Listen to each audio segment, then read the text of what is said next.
Okay, we're live. Hi, this is William Ramsey. Welcome to William Ramsey Investigates. On today's show, I have a very special guest. He comes to us from the UK. His name is Paul Embery. His last name is spelled E-M-B-E-R-Y. And he published a book in November 2020. Title of the book is Despised: Why the Modern Left Loathes the Working Class. And right now in the US, it has 444 five-star reviews. I've read the book in its entirety. Really well written, fascinating book from his perspective from the UK, but he can talk more about that. So, Paul Embery, are you there? Good to be with you. Awesome. Well, thanks for agreeing to the interview. You have a kind of a background in the left or the Labour of the UK. Can you talk about kind of your background and how you grew up in kind of, you used at Barking and Dagenham, which are kind of east of London, for people in the U.S., just so they know that they might reference that. But can you talk about your lifestyle growing up there and how things have changed and what led you to write this book? Yeah, so I grew up, as you said, in the London borough of Barking and Dagenham in East London, very much a working class area, very much a blue collar community, very much saw the Labour Party as the vehicle by which they could advance their own material and economic interests, the party that spoke for them. Like many working class communities throughout the UK, actually, returned Labour MPs, members of Parliament and local councillors at election time.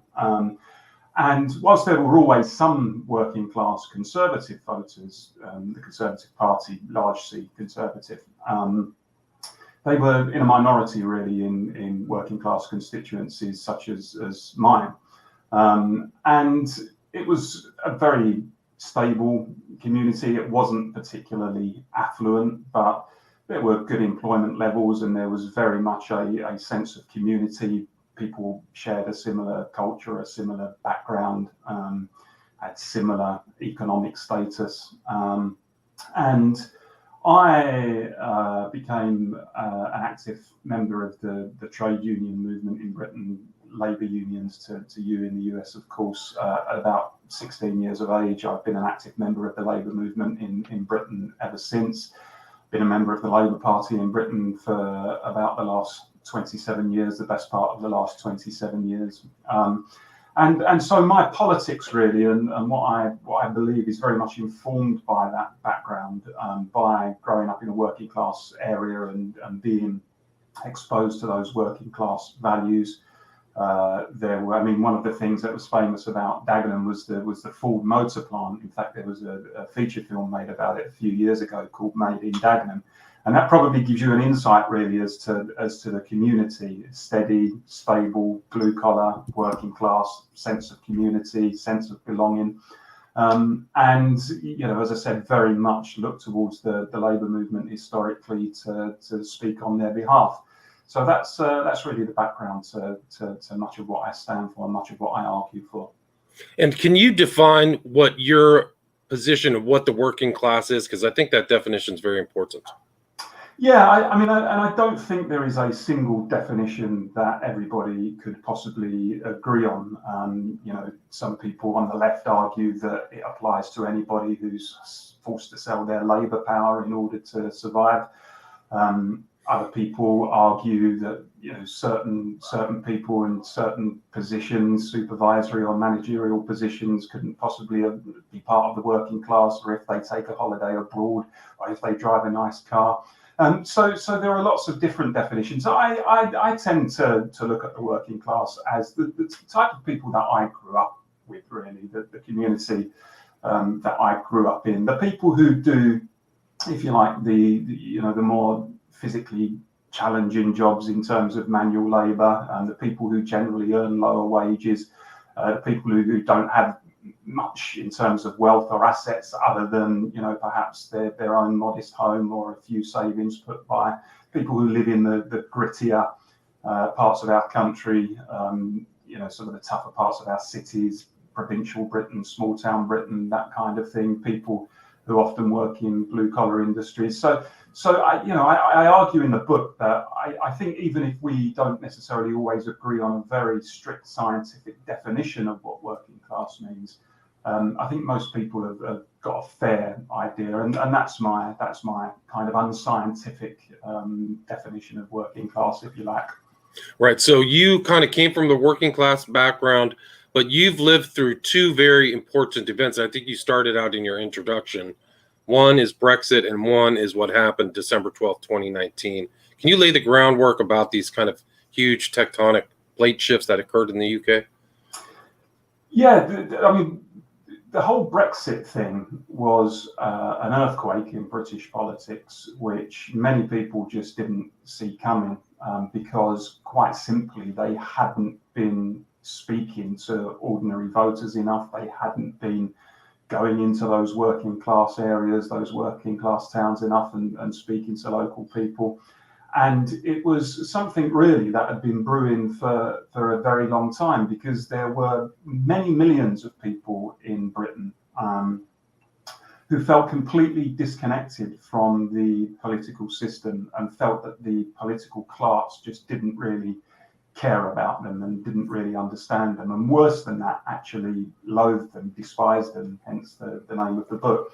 And arguably the left in Britain, as I say this as a proud and long-standing member of the Labour movement in Britain, arguably the left exhibited those traits more than others on the political spectrum. The very people who, they were created to represent and speak for, they ended up in many cases despising.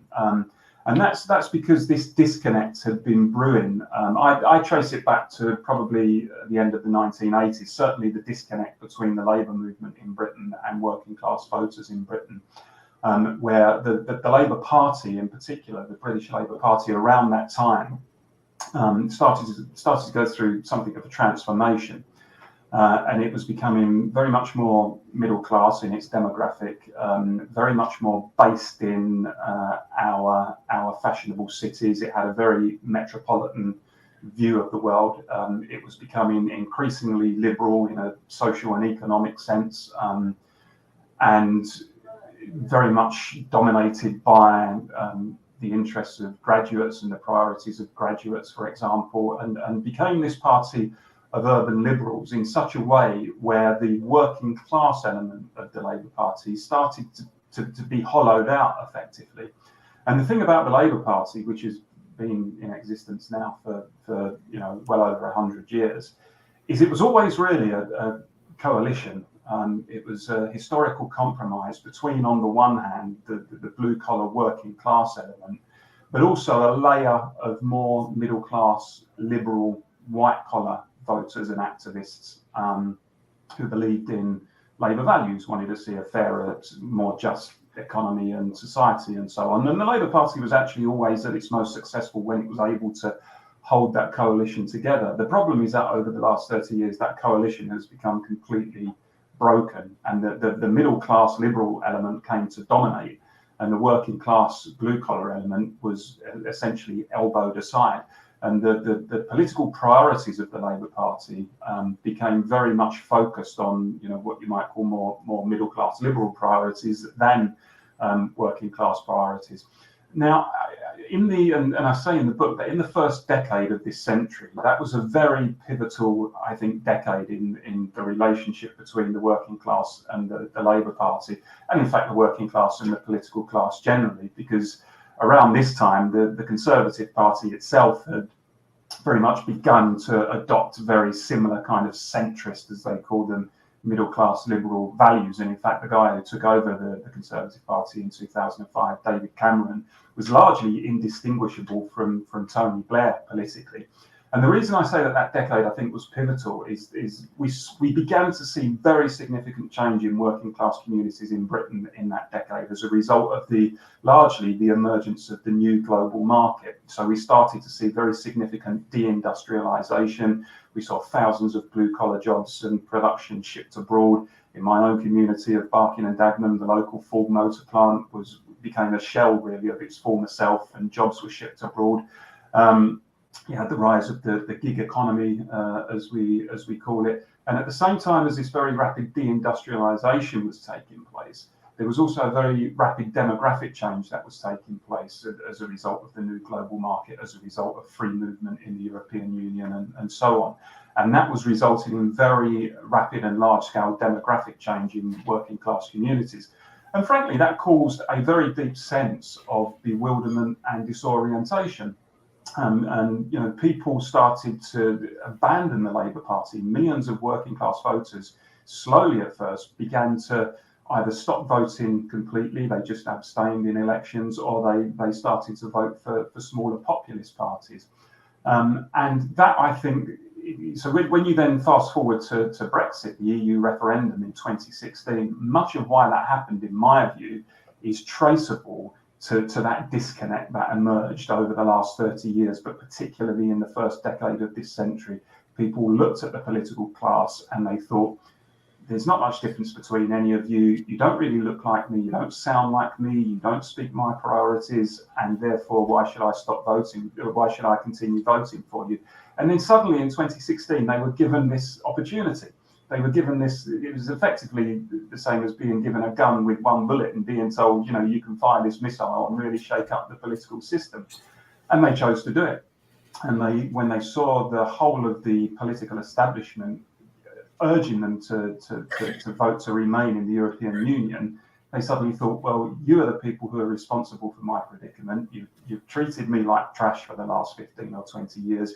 You've called me racist and bigoted just because I've expressed legitimate concerns about changes in my community, about deindustrialization, rapid demographic change. Here you go, take that. And it fired a missile through the political system in Britain. And it was the reaction, I think, of millions of voters who have been treated with contempt by that political establishment. And they saw it very much as payback. Right. And the history of the Labour Party really was working class, blue collar manufacturing. I think you said in your book, the manufacturing output of the UK dropped from 30% to 10%. That's a steep decline. So that whole change took place. And so then you saw, like, even your hometown, you say it's totally changed. And when I was reading your book, too, from somebody from the States, it's almost like you could change the names of the towns and the cities, and it would be just like the U.S. Like, you got people from all over the place. But the EU, just for people who don't know, allowed free movement of people anywhere in the EU that they could. So they could just move wherever they wanted. So you had whole groups. Like, half of Poland moved to the UK or something like that. I think that's an exaggeration. A lot of people moved to the UK. So you had the people living there who have this culture, who have a continuity of themselves, who know their family and their adults, and all that got dispersed. So the comfort of growing up, as you said, a fourth generation in one city, a lot of that was displaced, right? So you're not alone. There's enough. And you also show in your book that a lot of the Labour were actually kind of conservative in their cultural sensibilities, which I think a lot of people overlook. And would you agree with that in the UK, that they overlook kind of the cultural conservatism of the Labour Party? Yeah, it's certainly true that there has always been a very strong thread of what you would call small c conservatism running through working class communities in Britain. They have a very strong sense of place and of belonging and family and community, and they have a very communitarian outlook on life. And I think that's often the case in places and in communities that are less affluent, and their horizons are not as wide and not as broad, and they don't often have the opportunities that more affluent middle class graduate types might have in the way of work and travel and that kind of thing. That sense of place and sense of rootedness and community takes on much more significance, I think, in communities like that. And these people saw their sense of place violated by what was, and that sense of belonging violated by what was happening in their communities. And they were dismissed as racists and bigots and xenophobes. And in fact, it wasn't racism or bigotry or xenophobia. It was simply a sense of disorientation and bewilderment at how very rapid changes were whipping through a community that previously had been fairly settled. And I think that in many respects, the tragic thing about that is immigration in the 1990s in Britain had almost become a non-issue politically. We'd had big problems in the 1960s and 1970s. We'd had the rise of a far-right racist party called the National Front, who, whilst they never really achieved much electorally, did put people on the streets, and they marched through communities with higher numbers of immigrants. And there were riots on the streets on some occasions, and we'd really very much moved on from that. And as I said, it was almost by the 1990s, we'd become a real tolerant country, and immigration wasn't really an issue. But then all of a sudden, with those very rapid changes that I talked about in the first decade of this century, in terms of the changes as a result of the new global market, it suddenly did become an issue again. And that was in large part because of the free movement rules of the European Union, which, as you said rightly, effectively allows workers from any member state in the European Union to work in any other member state of their choosing. And of course, and you touched on Poland, and what tends to happen, and I think we've seen it with European Union free movement, is if you have a system of free movement between highly diverse economies, then the traffic will invariably be more in one way than it will in the other. It will be much more from the low wage economies to the higher wage economies than the other way around. So Britain, as a higher wage economy, suddenly saw a very big increase in the number of foreign workers coming here. And of course, not many British workers were going to lower wage economies in Eastern Europe. So what that does, of course, aside from some of the social pressures and tensions that I've explained, it also creates, I think, economic tensions as well. So you will have an oversupply of labour in certain industries, such as hospitality, retail, construction, etc., and that can have an impact in terms of pushing down wages. But the other problem, which often people don't even notice with free movement, is it has a real profound impact on the parent countries as well, not just the host country, but the parent country. So the countries that people are leaving are often suddenly denuded of their labour. So, for example, the Romanian health service recently went through a crisis because so many thousands of its doctors, once they entered the EU, decided to up sticks and move to higher wage economies in Western Europe. Latvia, as another example, of effectively had a depopulation crisis as a result of so many of its workers leaving. So these are very real issues of concern that deserve a proper serious debate and are often dismissed, largely, I have to say, by my colleagues on the left as the kind of the warnings of racists and bigots, and we shouldn't pander to them, we shouldn't cave into them.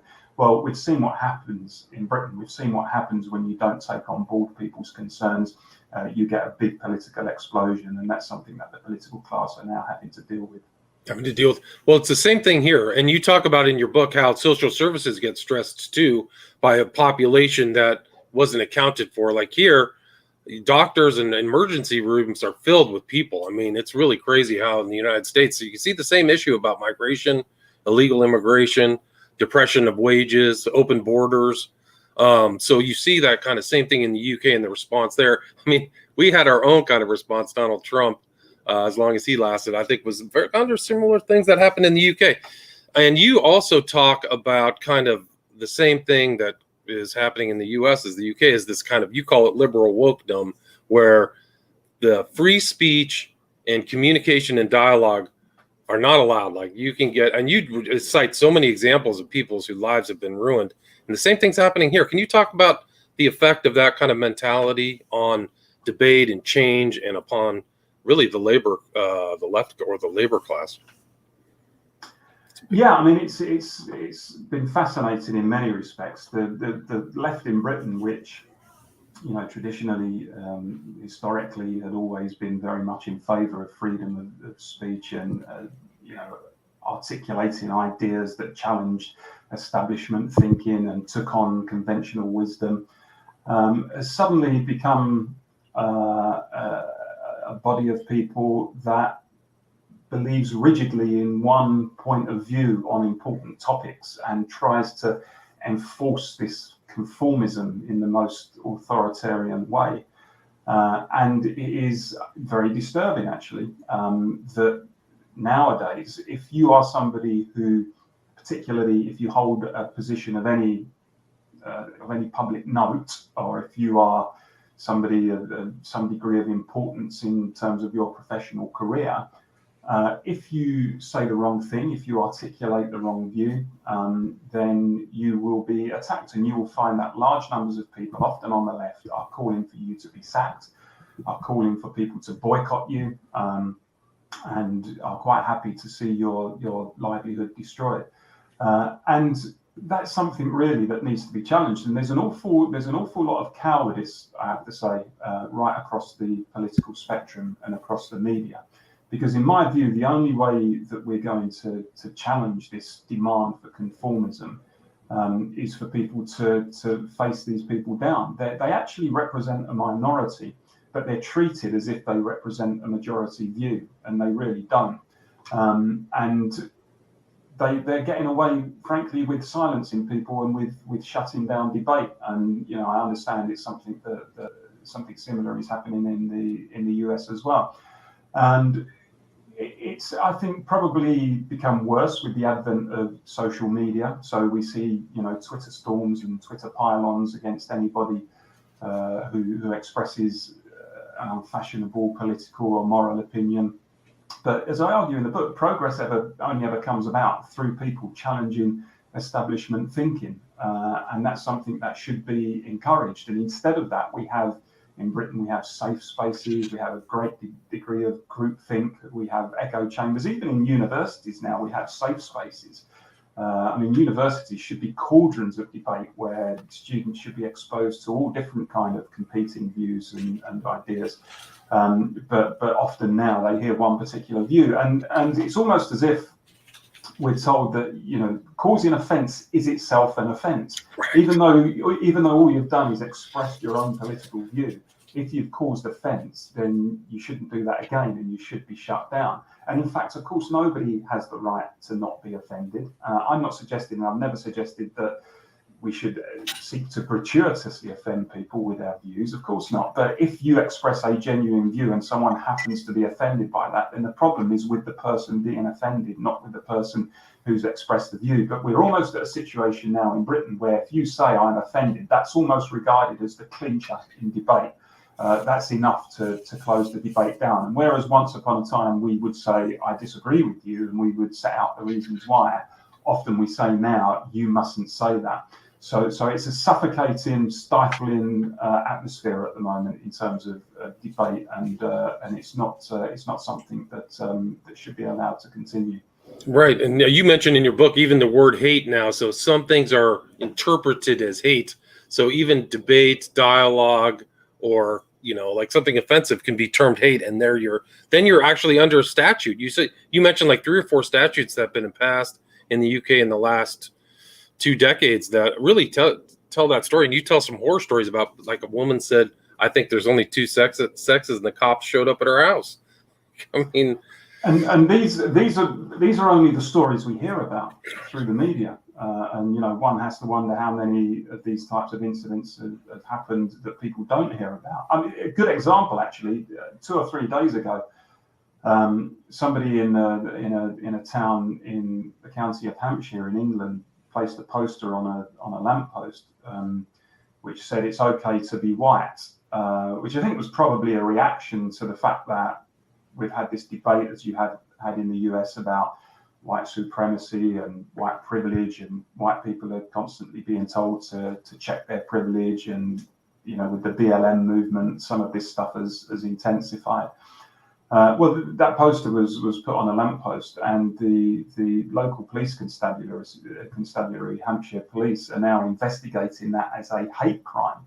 The local authority removed the poster, and it's now being investigated as a hate crime. And this is the kind of position we're at, that expressing views which not so long ago would have been regarded as perfectly mainstream and uncontroversial are now being regarded as hate views. And the police, I have to say, seem to devote a wholly disproportionate amount of time to some of this stuff. You will see vast police resources often devoted to taking up complaints about people who believe they've been offended on social media. and knocking up doors because somebody has said something that another person has regarded as offensive. Whilst the ordinary crimes that really affect people and which they really want the police to deal with, such as burglary and antisocial behaviour and car robbery, etc., are often just not being dealt with properly. So yes, this whole scenario of hate really has enveloped us in the UK in such a degree that it really is stifling free thought. And it's fascinating, isn't it? Because the very same people who believe in diversity in every area of life, constantly banging the drum for diversity, when it comes to diversity of thought, then all of a sudden they're not in favour of it. There's my friend Maurice Glasman, a Labour peer in the UK, says there's none so intolerant as those who preach tolerance, and I think that's probably right. I think he's right. And you talk about this guy Dank, whose dog made some kind of Hitler salute. He actually became famous over here for being persecuted. Didn't they try to throw him in jail? Well, he was prosecuted for it. I don't think he went to jail. No, but I'm sure some people would have liked to see him in jail. But he was prosecuted and I think convicted of whatever the particular crime was they laid at his feet. And what he was doing was very, very clearly a joke. Now, okay, some people might say it was a tasteless joke. Some people may have found it unfunny. And of course, that's entirely fair comment. People don't have to like jokes. But it was pretty clear that this person wasn't encouraging Nazism. All he'd done is taught his pug dog to do a Nazi salute, and he put it on YouTube. And some people found it funny and some people didn't. But the point is here, who's the arbitrator? Who decides what's funny and what isn't? I mean, some of our most famous stand-up comedians in Britain often use the most caustic humour and what you might call unpolitically correct humour when they're on stage in front of thousands of people. I don't think we're at the stage yet where a police officer would march onto the stage and arrest the person. But it seems that if you're just not quite so famous and you do something similar on YouTube, then they will come knocking at your door. So that's an example of the type of atmosphere that exists at the moment. Right, a lot of self-censorship. People are afraid to talk. You don't want to be labeled a white supremacist or racist for saying I want to have my culture or something like that. But so you, as part of that kind of like wanting to maintain kind of the left's traditions, you believe kind of in a more solidified nation state, correct? Yeah, I believe, I'm certain, I wouldn't describe myself as a nationalist, but I do believe that the nation state has proven to be the best form of government at its upper limit. I believe that it's the unit within which people are more likely to be generous through through paying taxes, for example. I believe that it's the best form of democracy, as I say, at that level. And I think when you try to go beyond it and you try to impose a supranational institution such as the European Union, the elasticity, if you like, of democracy starts to stretch and sometimes break. And whereas I think people who feel that they are part of a single political and economic and social and cultural unit are willing to often pay taxation in order to provide assistance or support to more disadvantaged areas in their country that need regeneration. I think you find it harder to achieve that sentiment the wider you go and the more people and the more countries you sort of throw into the mix. And social solidarity, I think, is hugely, hugely important in life. And I think the nation state is a good conduit of social solidarity. And even within the nation state, if you have too diverse a demographic, and if you have people living in parallel communities who feel they have nothing in common with each other, then even within the nation state, that elasticity can start to stretch. I mean, we have in Britain, of course, the National Health Service, which is very much a public body. Our National Health Service paid out of general taxation and free at the point of use for everybody. We have a welfare state, a national welfare state. Things like that public services generally, I think, depend on a large amount of social solidarity, where people feel that mutual obligation, that sense of reciprocity towards each other. The minute you start to stretch that social solidarity, then I think it undermines that social solidarity. And I have to say, I think in this age of liberal globalization that we're living in, how we maintain or actually restore a sense of social solidarity in our communities, particularly I think our working class communities, which have been very much impacted by globalization and have seen social solidarity undermined, how we restore that, I think, is the key question for us. Yeah, and you talk about that in your final chapter, what is to be done. So you provide solutions. And one of the interesting things in your book was like your critique of diversity. Like the axiom is diversity is our strength. But we have a lot of diversity here in the States, and people are at each other's throats. I mean, it's not this is not a harmonious society at all. The U.S. is the opposite of harmonious. So yeah, there's some lessons to be learned present day in this book. But I mean, one of the things that happened, can you talk about the shift that took place under Boris Johnson? It was a significant shift in 2019, right? It was a major political realignment in British politics, and it looks like it could last, actually. What we saw in 2019, and this was obviously 3 years after the Brexit vote, and many of those issues I spoke about earlier in the interview that contributed to that Brexit vote were still in existence in 2019 in the general election. And what you saw in that election actually were millions of people in Labour, what you would call Labour constituencies up and down the country, suddenly voted for the Conservative Party, the Tory party, the party that traditionally had been seen in those communities as the class enemy. As I said earlier, there's always been some working class Tories, but most working class people would have associated themselves with the Labour Party. And some towns in Britain, particularly what you might call post-industrial Britain, in, for example, the north of England and the Midlands of England, had been Labour since time immemorial. They were called the Red Wall because they were so Labour. And suddenly these places just fell to the Tories, and it was Labour's worst general election result since 1935. And as I said, places that previously would not have dreamed of voting Tories started to do it. And so the Conservatives won the election with an 80-seat majority, which, you know, if you're not familiar, if your listeners are not familiar with the British parliamentary system, is a very, very significant and sizable victory in a general election. And it was certainly because, in part, because of the Brexit issue. So what we had after the vote for Brexit in 2016, we'd effectively had 3 years where there was political chaos. And that was largely as a result of significant parts of the establishment in Parliament and beyond trying to do everything they could to stop that vote from being implemented, to try to force the British public to vote again in a second referendum.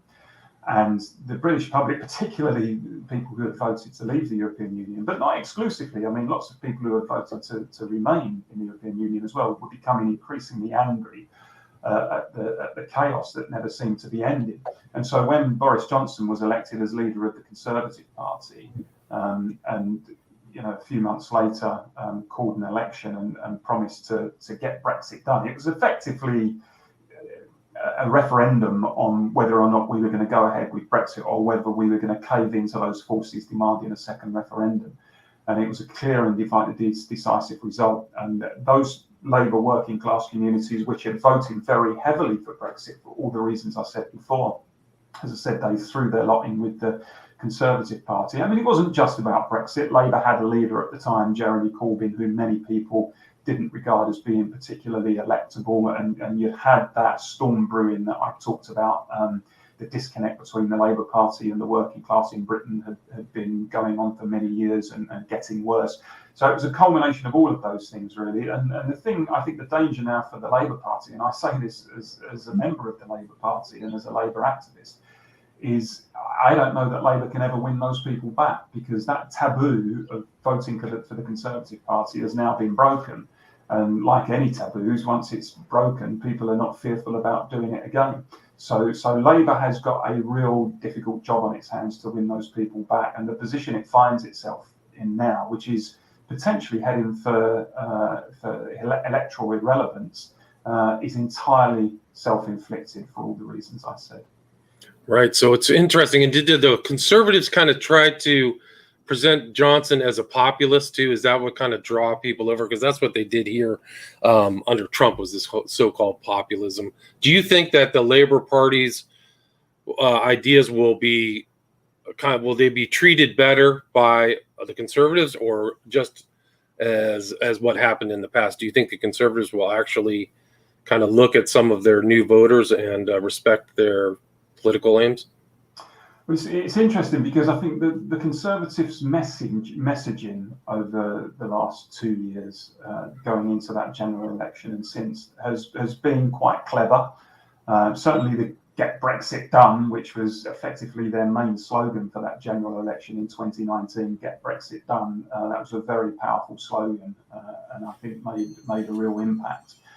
They have also gone through a bit of a transformation themselves, in the sense that they are speaking much more now about what they call the levelling up agenda. So they're looking at Britain's working class communities. They've seen the impact of globalisation in these communities. And I have to say, not just the impacts of globalisation, but even if you go back to the 1980s in Britain, which was really the Thatcher decade here in Britain, the Margaret Thatcher decade. And it was a very interesting period, because she, until she came in effectively, or until the mid-70s, just before she arrived on the scene as Prime Minister, there had been in Britain what was called the post-war consensus, where both the major parties, Labour and the Conservative Party, effectively took it in turns to govern, but had a very similar agenda in terms of they both believed, for example, in the mixed economy. They both believed in a role for government in intervening in the economy, strong public services, trade union rights, a welfare state, and so on. And Margaret Thatcher pretty much smashed up that consensus, and she took very much adopted the economic policies of the likes of Milton Friedman and Frederick Hayek, which were rolling back the frontiers of the state, handing everything over to the market, letting the privateers run everything, low tax, low regulation, etc. And we really saw a legacy of that in the form of growing inequality, a whole underclass of people being created in Britain, public services starved of cash, high unemployment, etc. And I think elements of the Conservative Party don't particularly want to return to that Thatcher decade, and probably realise that if they were to adopt a similar posture again, that wouldn't go down in working class communities, which are crying out for investment and regeneration. But as to whether or not they believe it, I have to say I'm very sceptical. I don't think they really do. I think they're still in hock to the market in many respects. And for all they say about levelling up and providing investment and creating jobs in working class communities, I'm very, very sceptical as to whether or not they'll deliver it. But there's no question their messaging has been very clever, and that has allowed them to win over those communities in very large numbers. Right. Really remarkable that red wall collapses. Do you mind taking a few questions before we wrap it up? Sure. Paul? There's a question from Jolly. He says, do you think the swing away from traditionally Labour constituencies to Tory had anything to do with perceived, quote, diversity issues and not wanting to offend some immigrant populations, things like the events at Rotherham? Well, the events at Rotherham have been interesting, but haven't received much coverage in the mainstream British media. Effectively, I won't necessarily go into detail on it, but there was a history of sexual abuse in recent years of young white girls in Rotherham, which was carried out largely by men from the Muslim community. And that created a lot of anger locally. It raised whole questions locally about issues such as immigration and multiculturalism, and how we address issues such as that when you have young kids being sexually abused in that way. So that's what the questionnaire is talking about there. But I mean, more broadly, and that I guess ties into the more broader debate about multiculturalism, and whether or not it's worked as effectively as people would have liked. The broad debate about immigration. I think we've handled it all very badly in Britain. I think what we've done is we've been very, very poor at integrating people. I think we've been so anxious not to offend new arrivals, not to offend immigrant communities, that we've effectively stood back and said, get on with it. We won't really encourage you to speak English. We won't encourage you to integrate into your local community. You have local councils now which often translate documentation into a whole range of different languages because they're anxious about just using English in case anybody complains. And I think what that's done actually is in kind of, we've done multiculturalism in a way in Britain where we've actively promoted separateness and difference.